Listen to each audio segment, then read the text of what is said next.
Okay. Carmilla pick. Now you also have the Arlot. Flex pa rin to. Oh Yup. my, ito yung naging pattern ng side ng Blacklist International. Pina-first pick nila yung piniflex nila na either XP lane or tank.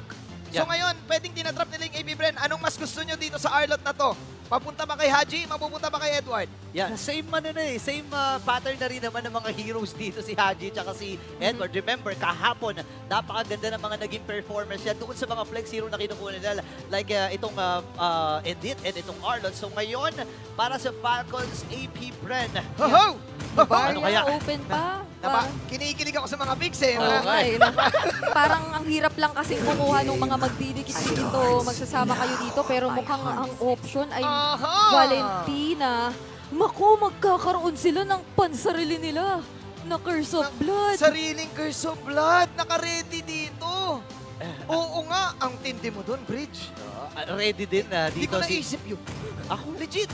Talaga? Oo nga pala. Siyempre nga pala, may nakaw yung Valentina eh. Oo nga pala, no, yung IMU na ulti, di ba? Coach Bonchan, alam na niya na mangyayari itong mga bagay na to. Kaya for sure, may mga nakahanda rin dito si Coach Bonchan. Hindi mo na mababago eh. Makukuha nila dito yung Curse of Blood. So kailangan na lang nila ng mga magiging sagot.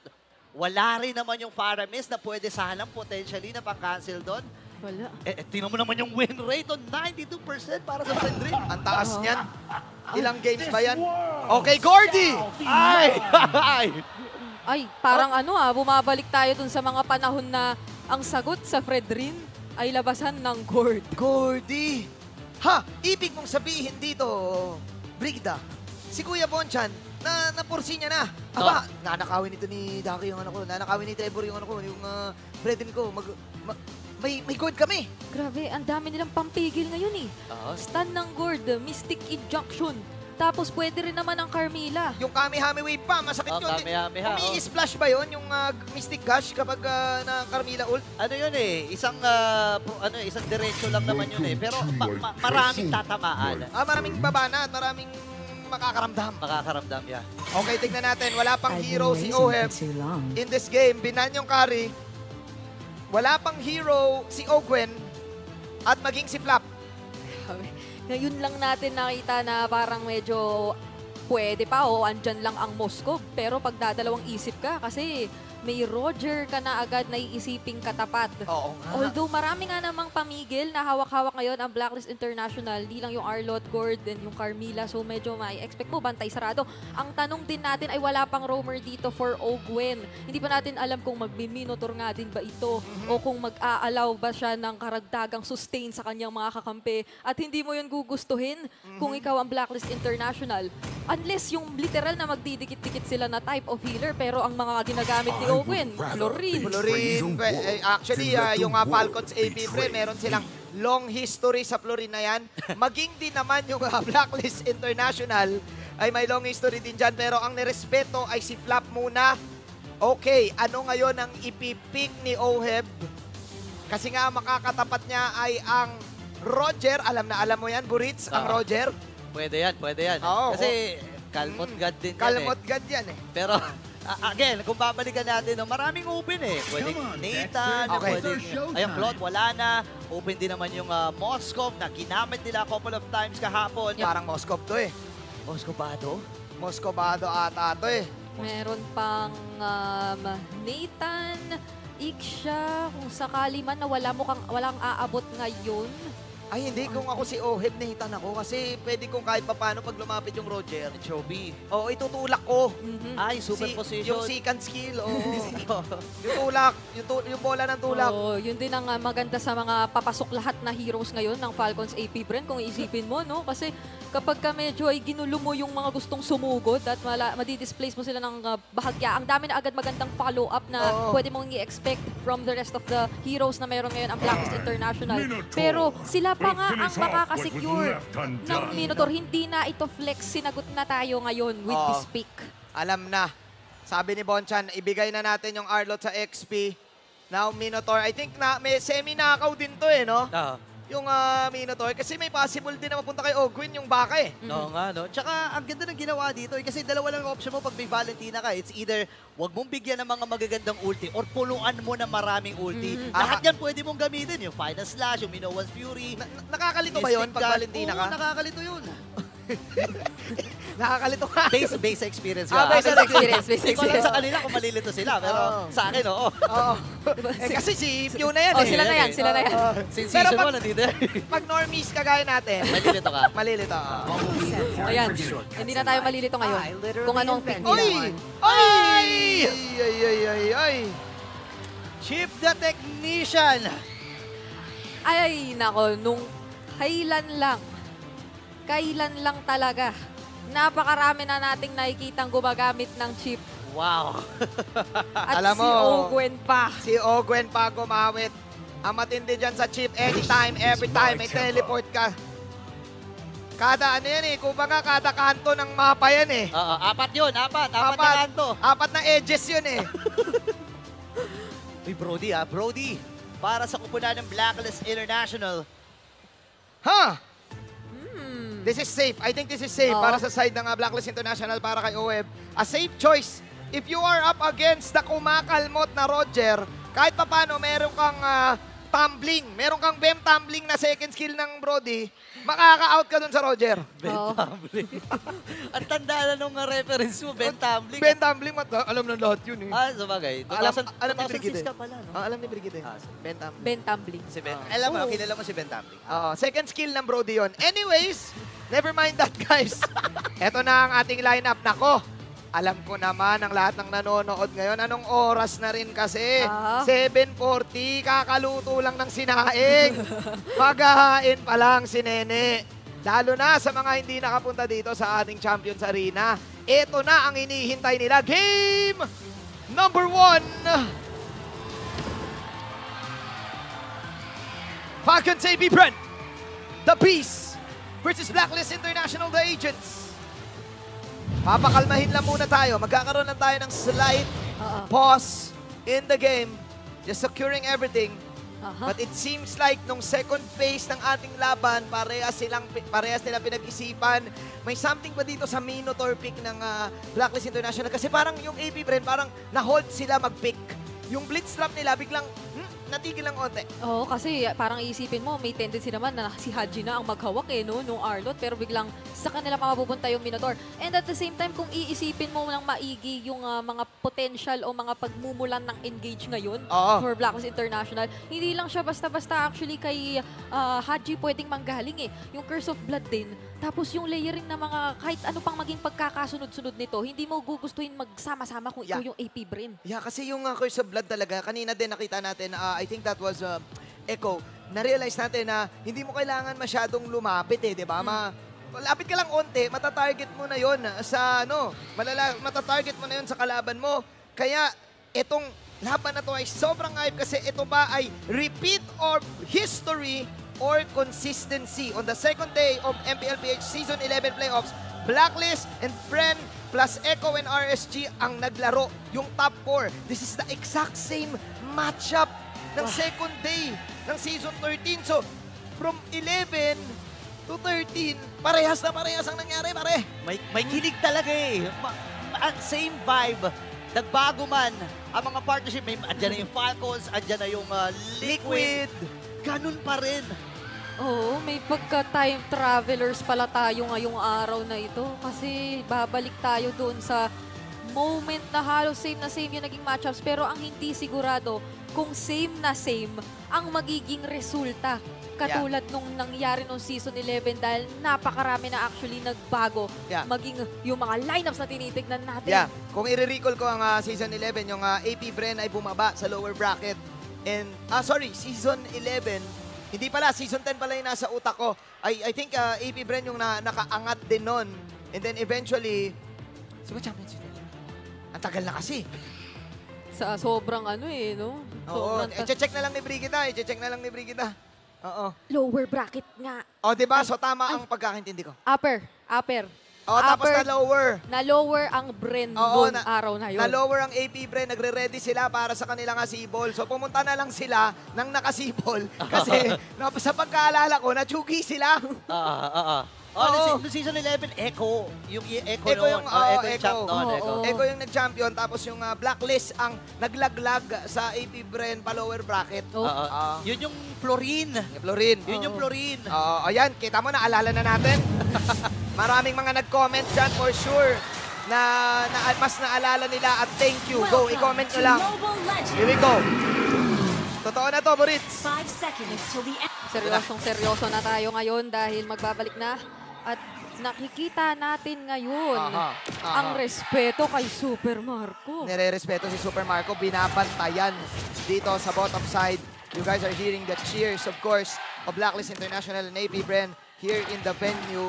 Pero matanong kita dito, Burrito, isa kang mage specialist. What do you think about the Gord matchup? Kasi ito yung finally may bago tayong nakita sa side ng Blacklist International. Pinag-usapan kasi natin yung Fredrin eh. So ito ba talaga yung sagot doon? Yeah, definitely ito yung magiging sagot. Kasi again, gusto ng Fredrin na humaharap. And yung Mystic Gush mo, nakadiretso lang yun sa Fredrin. And kailangan mag-ingat dito ng Falcons AP Bren kasi mabilis din umikot ang composition ng lineup dito ng Blacklist International. Ang bilis ng clear wave sa gitna. Alam mong mabilis makaka-rotate. Tapos may threat pa nung Ultimate din Sensui. Yung tali-tali. Curse Blood. Curse of Blood. Sa sobrang kinakaya na nga ni Yue, yung pag-clear ng mag-isa, makikita natin na halos tumatambay, umiikot agad si Ay! Archie! Tunaw ka agad, First Blood para sa Falcons AP Bren. Ang tindi nun, binibigyan nila si Kiel1. AP Bren, yumayanig ang Champions Arena dun sa First Blood na yon. Oh, parang sila rin daw, hindi sila papahuli sa bilis ng rotation kasi nga naman yung crash course, yung additional movement speed, no, na nakukuha ng isang chip kapag ka-activated yung skill niya na yun. Ang bilis niya gumalaw sa mapa. Actually, kung iisipin mo yun. Alam ko yun yung yun yung di ba, yung pampabilis tapos biglang may extra kang banat. So anytime pwede ka umat. Alam ko binap din yun. Ayun na naman, Crash Course Gaming. Sige, level 4 na dito. Ogwin, ang tinawag na ang tropa, pero masok din. Gunit lang din sa atin ng si Garsh. Salud sa luwata, hindi mo yun. Kill and Pew, yung mga kapatid din. Kasabay ni Flap, Oh my, akala natin yung Curse of Blood ang nanakawin. Yung Mystic Gush pala yung ninakaw. Parang dalawang Sangoku na nag-Kami-Hami Wave. Oo, tsaka medyo makitit yung nakita natin na lugar kung saan naglaban yung mga teams natin. So unfortunately ay parang sabay-sabay silang nahigop ng second skill nung X-Borg. At tumiming pa talaga kaya both lanes of Falcons AP Bren ngayon ay masaya kasi pareho pang nakaplato baba tsaka taas. Ay, napapansin ko dito, Brigida Burrito. Napapansin ko na yung AP Bren, ito yung in layman's term na gusto nila mambata. Nanggagangster sila. Ginagangster nila ang Blacklist International. Napanood nito yung video kagabi na nag-swimming ang Blacklist International. Kumbaga alam nila, teka, nag-swimming to kagabi, pagod ang mga muscle ng mga to. Tsaka may kita mo rin na Blacklist International, hindi mo na sila, kumbaga dahil dun sa nangyari na yon, mapipilitan sila na hindi mo na mag-engage. May kalugian na naganap, 2.6k yung gold lead. And tingnan mo naman yung ginagawa ni Pew, nakikipagsabayan kay Edward. Iba talaga si si Mr. Kapitan, Mr. Engagement. Ay, kaya natin nakita sa graph kanina kung papaanong mataas-taas talaga yung percentage ng Falcons AP Bren in terms of taking yung turtle objective and first blood ratio natin. Oo. At hindi nila tayo din-disappoint sa pagsisimula pa lang natin ng first game of this series. So, medyo struggle to for Blacklist International. Ayan Hindi sila na. pwedeng maging sobrang agresibo. Naku po, tinatlon. Actually, yan, apat na ililimahin ba nila to? Yes, sir. And si Grabe. Edward ay mamamatay, 5 mula sa Falcons AP Bren. Ang lala naman ng portal na yan. Anytime, bawat kanto't sulong nandun, Oo. pwede kang tumeleport eh. Ayun, bumalik nga kagad sa may bandang ibaba. 4v2 ang scenario. Pero si Ogwen ay pumunta rin doon sa may bandang iba. Tinamaan din ang prison shot. Nasalo yung Mystic Gush, pero hindi pa sapat yung damage doon. Nagamit na rin yung ultimate, yung Minoan's Fury ni Haji. Kailangan umatras dito. Oh! Hindi na nagamit. Pasok din. Masyado ata malalim. View versus 3. Mystic Gush! Inabutan si Sensui! What? Last pixel nung Mystic Kami-Hami Wave Gush. Umabot pa. Ay, Yung Kamehame Gush. Wow. napapawaw na lang tayo dito sa Grabe talaga. pagiging agresibo ng Falcons. Okay. AB Bren. Pasok din dito si Kyle. Tapak muna ng Cyclone ICU eh. Makakaligtas siya sa pagkakataon na yon. Pero 5 minuto na, wala ng mga energy shields. Hindi nakabawi ang Blacklist dun sa first 5 minutes sa laban na yun. Oo, maging yung Turtle ay kinuha na rin pala ng Falcons AP Bren, all the while nangyayari yun. Kaya kung titignan natin in terms of gold breakdown ngayon, napakasaya kasi karamihan pa nung mga nangyayari ay sobrang pumapabor dito sa lane ni Super Marco. At hindi nila hinahayaan na kahit pa paano ay maging stable lang ang gustong maging laning dito ni Oheb on the Brody. Pero as a Brody, ay fortunately nakaka-manage siya kaya hindi naman sobrang nagiging significant or umaapa pa ng 1K gold lead yung kalamangan ng kanyang katapat. Tsaka ang ganda rin ang ginagawa dito ng Falcons AP Bren. Actually, ngayon lang hinawakan yung Curse of Blood na yon. Kanina, more on damage talaga. Kasi hindi pa ganun kataas yung damage ng Falcons AP Bren. So, hindi nila fully makakapitalize yung Curse of Blood if ever.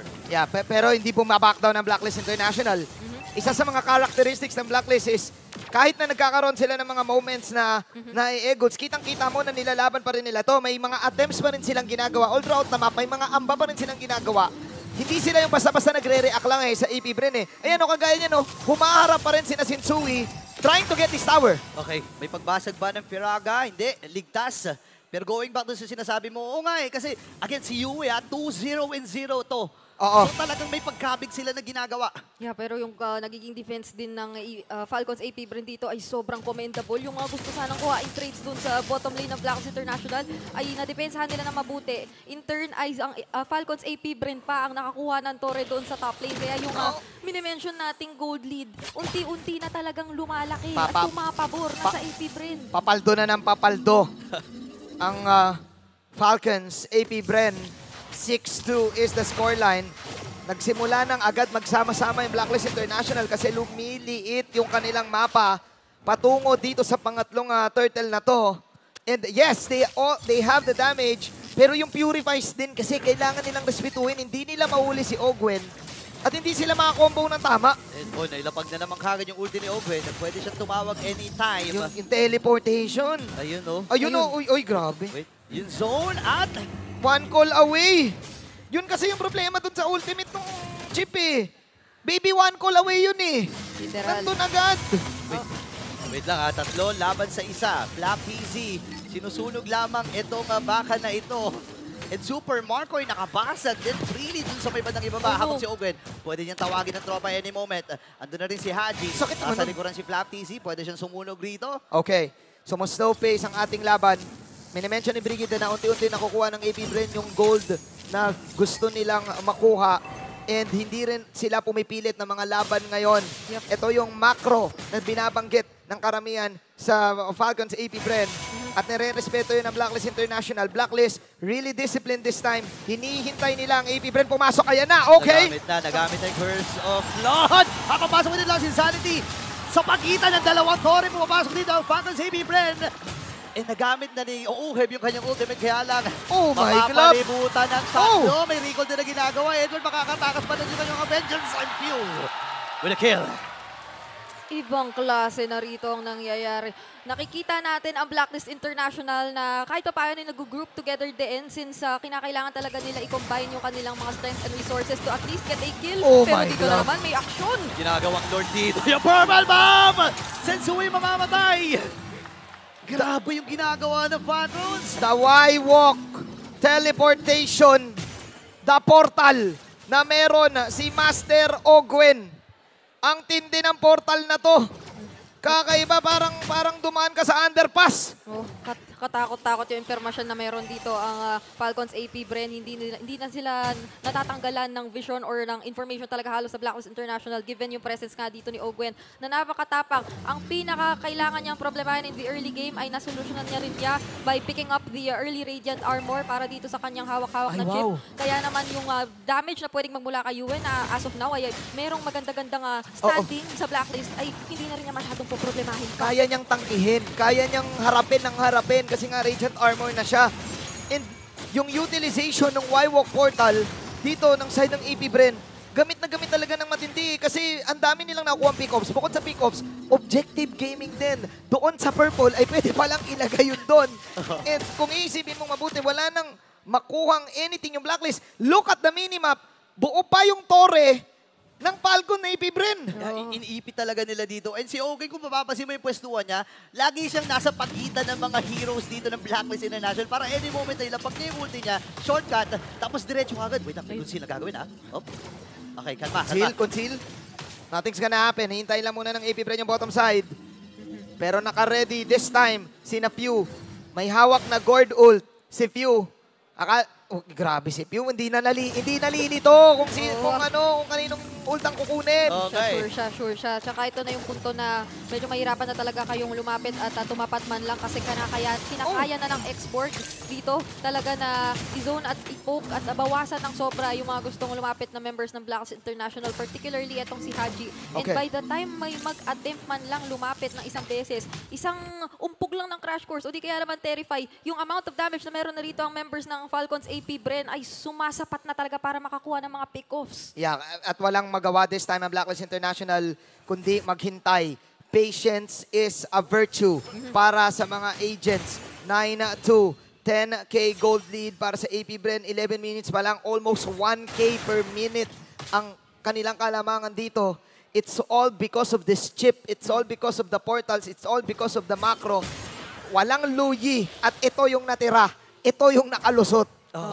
Tsaka bukod doon ang ganda rin ng ginagawa ni Few kahit ano pwede niyang kunin dito, no? Again, ito yung mahirap para sa lineup ngayon ng Blacklist International. Yes, meron silang early damage, pero kapag hindi mo fully na-utilize yun at natambakan ka if ever, doon sa buong 5-minute duration na yun, magdedelikado ka. Lalo ngayon, scaling ang mga heroes ng Falcons AB Bren. So masakit din yung Shadow Strike ni Few. Nangangalahati din yung buhay mo dyan. Yep. And with this View, just proving to everyone kung bakit siya idol ng mga kids. Pero fortunately for Blacklist International, meron naman silang sasapat na wave clear so long as ma-manage nila ng maigi yung kanilang mga waves. Meron ding shockwave pa na natitira dito sa mga inhibitor turrets nila at the very least. At mukhang kahit papaano ay nandoon din naman ang respeto from AP Bren na hindi pa nila ilalaban na hanggat wala pang major objective. Pero meron na kasi magkakaroon na rin in a while doon sa bandang top lane. Oo, malapit na. 20 seconds. Nakaabang na lahat dyan. Looking at the comparison ng items, gets yun na yan. Kunat is real, pero yung Radiant Armor ang pinaka sulit na sulit. Sulit gaming para kay Mr. Kyle TZ. Yeah. Again, ayan na. Nabanggit nga doon sa anatomy kung gaano kalupit mag-retry ito. Actually, kung titignan mo, medyo mahirap na parte para sa Blacklist na mag-contest ito kasi laki na lang kalamangan. Lightning Pass, ang hirap lumaay. Binigay ng libre. Binigay. Falcons AP Bren, ganun-ganun lang. Kinuha yung Lord. Yeah, kailangan muna nilang magtimpi dito sa loob ng kanilang base bago talaga maghanap ng opportunity and mag-focus muna sa clearing ng mga minions na paparating para dito sa side ng Falcons AP Bren. Again, kinakailangan din ma-timing ng maigi kung kailan nila malalabas yung kanila or gagamitin yung kanilang mga skills kasi hindi ito yung best time na pinaka mag-engage pa for Blacklist International. Okay! 10K gold lead! Ganda ng huli niya doon ang Mystic Gosh. Makakatakas muna. Ito si Owen. Pagpawi din ng Mystic Gosh. Ito si Few. Sinasalo lang ni Kyle yung mga damage dito. Pasok si Few. Atras muna muli. Pwede silang mag-antay doon sa Luminous na Lord na nasa ibang itaas. Attempt was made para kay Edward, but the damage is not enough. Kuya Burrito. At ito na nga yung call ng AB Bren. Hintay Lord, hintay Lord, hintay Lord. Conceal it. Ito na ata. Parang hindi ata makapag-antay dito ang Falcons AB Bren sa may bandang iba pa may nangyayari din at sa itaas. Oh my God. Ginagamit yung final stash at yung Tonti. Nawag na ang tropa! Andito na ang Bees! Papasok na nga ba sila sa base dito ng Blacklist International? Pero sakto rin yung Mystic Gosh. Sapat na rin ba yung damage? Pop lang yung emo dito. Ligtas si Owen. Pero nagbawi din na Mystic Gosh! Napaflicker ng bigla si Ohe para makaligtas. Nabasag ng AB Bren yung top lane at mukhang kukunin pa nila yung gitna kahit walang Lord. I-GG pa rin nila. Grabe naman yung portal na yun. Sana all, pag tinawag mo yung tropa mo, pupunta ka agad. 4 agad yung nag-teleport doon sa bottom side. Tsaka bago nating learning ay nadudugtungan din ng Curse of Blood yung portal na inilalapag nga rito ng isang chip ni Ogwen. And again, itong portal na ito ay nakaka-inherit din naman ng attributes ng chip mismo. So, kumbaga, isa talaga siyang buong unit kung tutusin sa nagiging laban natin. Pero here naman ay naging successful ang Falcons AP Bren sa kanilang gusto. With a level 12 Lord ay naubos na ang inhibitor turret dito ng Blacklist International. So, kinakailangan na naman na mag-ingat lalo sa pagmamanage ng waves ng Blacklist alongside yung gusto pa nilang maghabol talaga in terms of farm. Okay. Now, going back to the story of this one, narinig na natin yung Colburits. They knife in na din ang freeze lane para sa side ng AP Bren. Nag-aabang ngayon ang bawat kupunan. Paano ba to tatapusin ng Hive? Pero paano makakapagdepensa ang Blacklist International, the agents? Crash course? Ay, ang bilis! Ibitin ba nila? Pasok dito si Ogwen. Oh my God. Pupunta rin si Super Marco, pero may konting damage na. Nararamdaman na rin si Ohel dito. Pasok. Babasagin lang yung shortcut. 23 seconds para dun sa Lord. Ilalaban ba, Ado? Ilalaban ba ng Blacklist International? Alam namin kinakabahan ka. Ikaw na nanonood ngayon. Ikaw. Huwag kang kukurap. Wag. Share mo yung stream natin. Tama. Oo. Kasi yung next match natin ay pwedeng mangyari sa 8 seconds or 7 seconds. Yes. Either the Purple or the Lord. Pero wag na yung Purple kasi hindi naman iko-contest ng Blacklist International yan. Oo. Pero yung Lord, important Lord. Pangilan Lord na to, pare? Pangatlo na Pangatlo. yata to. Pangatlo, basta masakit na yan. Oy, medyo tricky nga lang ito for Blacklist kung gusto nila pumunta sa opposite side at mag-trade kasi nandoon lang din nakabantay si Ogwen. So, the moment na mahanap sila rito ay makakapag-TP ang lahat ng members ng AP Bren kaya tinry yata nilang i-contest kaso nandito rin yung iba. Oo, napa-flicker na rin si Edward. Ano ang pantakas niya? Nandun yung taunt. Ngayon si Edward ata pupulutanin ng apat na members. Actually, 5 members mula dito Ow! sa banda Ow! ni Bren. At napapatulba na kagad dito. Itong si Agent Zero. Pasok with the Toxic Insanity. Patay si Haji. Same with Yue. Dalawa na lang ang natitira. Masyadong mahaba yung death timer dito para sa ilan sa mga members ng Blacklist International. At eto na yung pagkatok ng Falcons. AP Bren. Dinadive na nila under the base. And game 1 ay mapupunta sa kanila.